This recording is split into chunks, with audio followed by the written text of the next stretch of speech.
Straight up.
Yes. Now, see, we are assigned your question, Chariot of Faith. If our names are written in the Lamb's Book of Life since the foundation of the world, why would anybody's blood be on our hands if we did not preach to them the word of God?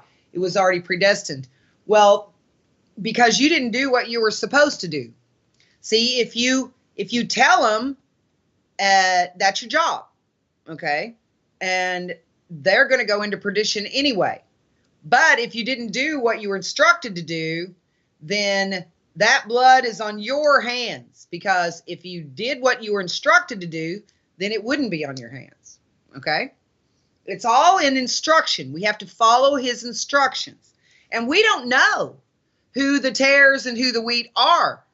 And so we tell all of those whom he leads, and we do the best we can to get the word out there to every creature. Go ye therefore into all the world and preach the gospel unto every creature.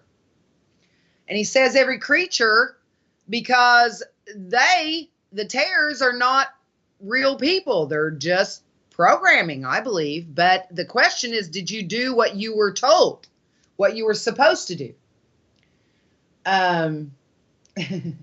Cheryl says, Lord won't come back until the good news is heard to the whole world. The whole world has now been covered with the gospel of the kingdom. So it's in every country.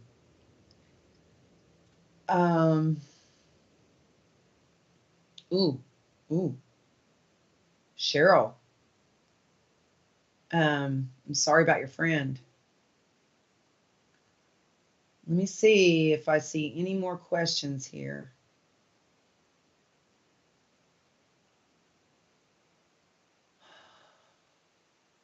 You guys are looking.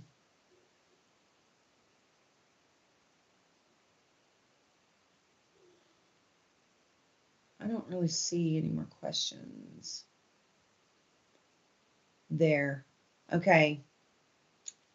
Cheryl says, Lisa, how many remnants of our king have they found? You mean evidence from the scriptures? You guys are talking about Ron Wyatt? I have done some research on his finding of the Ark of the Covenant, but he's also found many other biblical artifacts. God seemed to use him to find the ones he wanted discovered. So I don't see any more questions. Okay, let's get back into it. We're in Hebrews chapter 12, verse 11. Now, no chastening for the present seemeth to be joyous. Of course not. Chastening is wreakage. It's no fun. It's like getting a spanking when you're a child. It hurts. It's painful. He says, no chastening for the present seemeth to be joyous, but grievous. Nevertheless, afterward it yieldeth the peaceable fruit of righteousness unto them which are exercised thereby. Now, what that means is after God chastens you, you learn better. You're smarter. You're not going to make the same mistakes over and over and over again after he chastens you. Okay? And if you do, the chastening gets more difficult and more difficult. God can make life very difficult if you buck him and do not listen to him. Okay? So if your life is extremely difficult and you know that you're not following God the way you should, that is how you fix it. You surrender to him. You say, Lord, I give you my life. You do with it whatever you will. And I pray you will not use me as a vessel of dishonor. Please. I've asked him, please slay me where I stand rather than use me as a vessel of dishonor. I don't want to bring shame on him because I love him so much. Pray. Turn your life over to him. If your life in your own hands is a mess, turn it over to him. Surrender it to him and let him make something good out of it. Because after you're chastened, then you learn and you do better. And then nevertheless, afterward it yieldeth the peaceable fruit of righteousness. Turn your life over to him and follow him, and then you will find peace of mind, body, and spirit, regardless of whatever you're going through in your race that you have to navigate your way through. So it yieldeth the peaceable fruit of righteousness unto them which are exercised thereby. In verse 12, wherefore lift up the hands which hang down, and the feeble knees, and make straight paths for your feet. You make your path straight by following the word. Lest that which is lame be turned out of the way, but let it rather be healed. If you continue on in a way that you know is messed up, you're never going to be healed, are you, of it? It's just going to get worse and worse and fester and produce other things in your life that you don't want. But if you make straight paths for your feet, following the word is a lamp unto my feet and a light unto my path, is what the word says. The word is a light unto your feet, a lamp unto your feet. If you stay in the word, you can see where you're going. And if you don't, you can't see anything, and you're going to trip over a rock and fall and hurt yourself, or you're going to walk right off the edge of a cliff if you can't see where you're going. So you got to use the lamp of the word so you can see where you're going. If you stay in the word, you will be able to see where you're going. And the steps to take and not to take. He will guide you. You just turn everything over to him each day. Before you start on your day, you just turn it over to him, and then you go about your life as it is, going to your job and all of this. If he wants you to change jobs, that will happen, but not because you get tired of it, but because he'll give you another opportunity, or he'll promote you. You know, your salary, your bonuses, your vacation, your benefits, your insurance, everything that you get from your employer is in God's hands.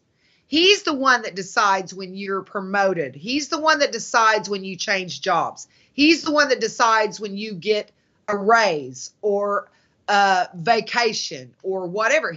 All those things are in his hands. And if you're submitted unto him, he's going to bless you, and your life is going to be better than it would be otherwise. In verse 14, follow peace with all men. Live in peace with people. If they're horrible, just ignore them. Just ignore them and deal with them as best you can. Be peaceable to them and kind to them, even when they're jerks to you. Just continue to be peaceable and kind, because the Lord tells about how if you are pleasing to the Lord in your walk, all of your enemies around you are going to live in peace with you. They will live in peace with you if you are pleasing to the Lord. So if you've got all kinds of chaos in your life, the way to solve it is to surrender your life to the King. Give it to him so he can make it better. Follow peace with all men and holiness. Follow the word, without which no man shall see the Lord. The holiness is that we are covered by his blood, and we respond in thankfulness to him and a desire to live as he wants us to, because he's done so much for us. In verse 15, looking diligently, lest any man fail of the grace of God, lest any root of bitterness springing up trouble you, and thereby many be defiled. You do not want to fail of the grace of God. It says here, looking diligently. You want to watch for the King. You want to live by the word. You want to pray and you want to be pleasing to God. But lest any man fail of the grace of God. Now, failing of the grace of God means that you're thinking wrong, that you have to do works to earn your salvation. No, the way it works, if we do good works, like the snake pope in a dress says, his whole message is based on works, good works, do good works. He'll say, be like Jesus, but he will never lift Jesus up as King of Kings and Lord of Lords. He doesn't believe that Jesus is God in the flesh. And that's the spirit of Antichrist. Okay? He just doesn't believe that.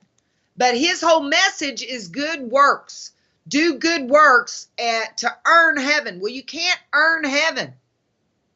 No matter if you could be Mother Teresa and spend your whole life caring for the poor, but it doesn't matter if those works are not coming through Christ in you.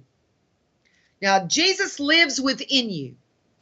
You surrender to him and let him take control of your life. And as it's Jesus, take the wheel, okay? And then he in you produces the good works. He's producing the good works through you as a vessel. It's not you producing those good works. The word says that all of our righteousnesses are as filthy rags in his presence. Nothing we can do as far as good works is really a good work. It's all garbage. See, he's the good tree and we're the corrupt trees.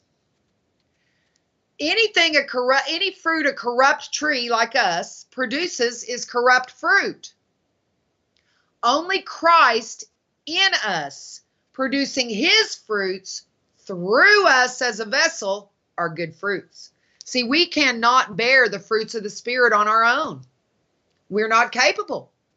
Only he in us bearing his fruits through us as a vessel is the good fruit. So any fruits you're producing on your own are just rotten. You might think they're good, but they're not resulting to any good. They do not produce good fruit. He's the only one that can produce good fruit. We cannot produce good fruit without him in us producing his fruits through us as a vessel. Okay?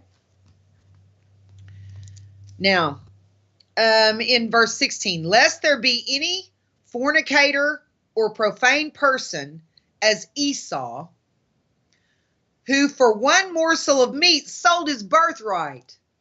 That really, God hated that. For one meal, he sold his birthright. See, as Esau was the firstborn, and as such, he was to inherit everything. But when his brother Jacob was making some soup and he came in from the field hungry, he said, "Oh, I'm starving."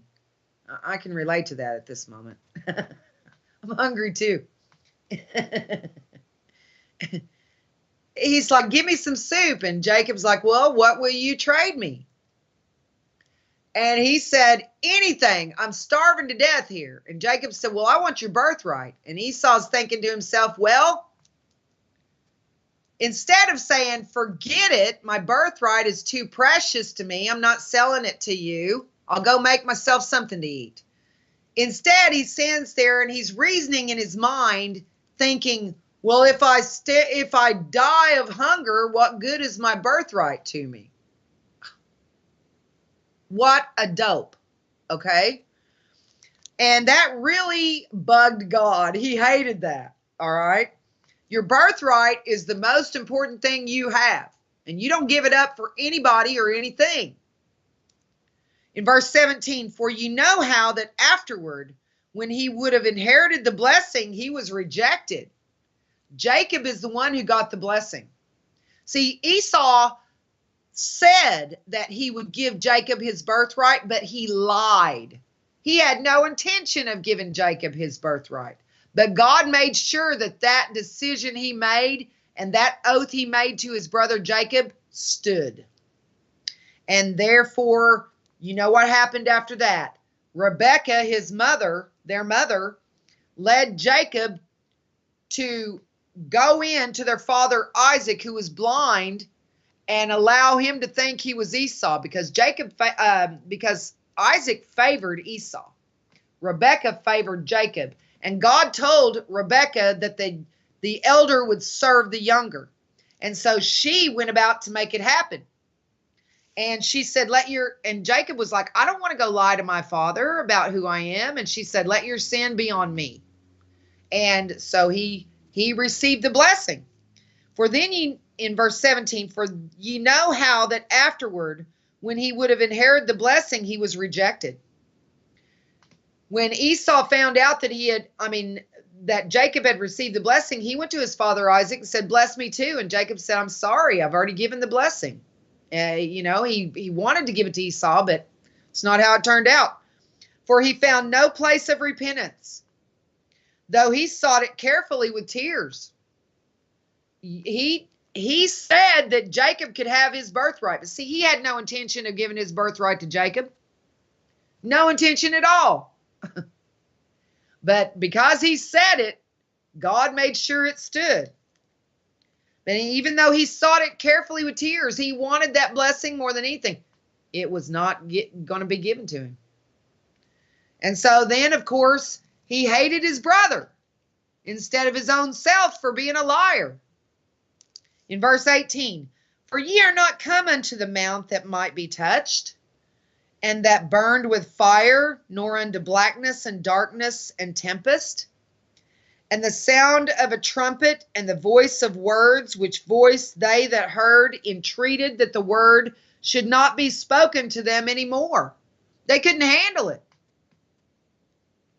It flipped them out. When they went to Sinai, they came unto the mount for ye are not come unto the mount that might be touched, and that burnt with fire, nor unto blackness and darkness and tempest. That was Mount Sinai. And the sound of a trumpet and the voice of words, which voice they that heard entreated that the word should not be spoken to them anymore, that it was just so powerful, and they were sinners. They were going to die because it was so powerful. In verse 20, for they could not endure that which was commanded. They couldn't endure that which was commanded. The tares cannot endure that which is commanded. They can't do it. They can't even get past the first commandment, which is to love the Lord your God with all of your heart, all of your mind, and all of your strength. They can't get past that one because God is love. And unless God is in you, you cannot love God or anybody else. So they could not endure that which was commanded. They can't even get past the first commandment, to love God. God has to be in you for you to be able to love him or anybody else, because God is love. He actually is love. So that's why the tares have no love in them. They don't love anybody, anything, even themselves. They're not capable. I think that they're just programming. But God is love, and he has to be in you for you to be able to love anybody or even love him. For they, verse 20 of Hebrews 12, for they could not endure that which was commanded. And if so much as a beast touch the mountain, it shall be stoned or thrust through with a dart. Now, those were scary days when they came to the mountain. In verse 21, and so terrible was the sight that Moses said, I exceedingly fear and quake. God is scary when you see the fire and the darkness and the quakes and the results of his power. In verse 22, but ye are come unto Mount Zion and unto the city of the living God, the heavenly Jerusalem. That's the new Jerusalem, the city he's built, and to an innumerable company of angels, to the general assembly and church of the firstborn, which are written in heaven. See, our names are written in heaven before we were ever born here. Which are written in heaven, and to God, the judge of all, and to the spirits of just men made perfect, and to Jesus, the mediator of the new covenant, and to the blood of sprinkling that speaketh better things than that of Abel. Now, our names are written in heaven. He says, to the general assembly and church of the firstborn, which are written in heaven. Let me show you a couple of scriptures here that will show you something important. Now, if I go to Revelation chapter 13, verse 8, notice this. And all that dwell upon the earth shall worship him. This is the beast, whose names are not written in the book of life of the Lamb slain from the foundation of the world. So all those that dwell upon the earth who worship the beast, their names are not written in the book of life. No child of God is going to take the mark of the beast. Not one. God doesn't let it happen. If you can't stand all the way to your death, you're going to die before you ever get into that position if you're still here. And if you're a Jew, you would still be here. So if it is not those that worship the beast, there is no child of God who's going to take the mark and lose their salvation. It's just not ever going to happen. It's impossible. So those, it says, all that dwell upon the earth shall worship him. That's the beast, whose names are not written in the book of life. Okay, their names are not written in the book of life. Let me show you another one. Now, I'm going into my concordance. Oh, we're straight up. As soon as we get back, we'll look at that, and we'll also be in, looks like, Hebrews 12 and verse 25 right after we come back.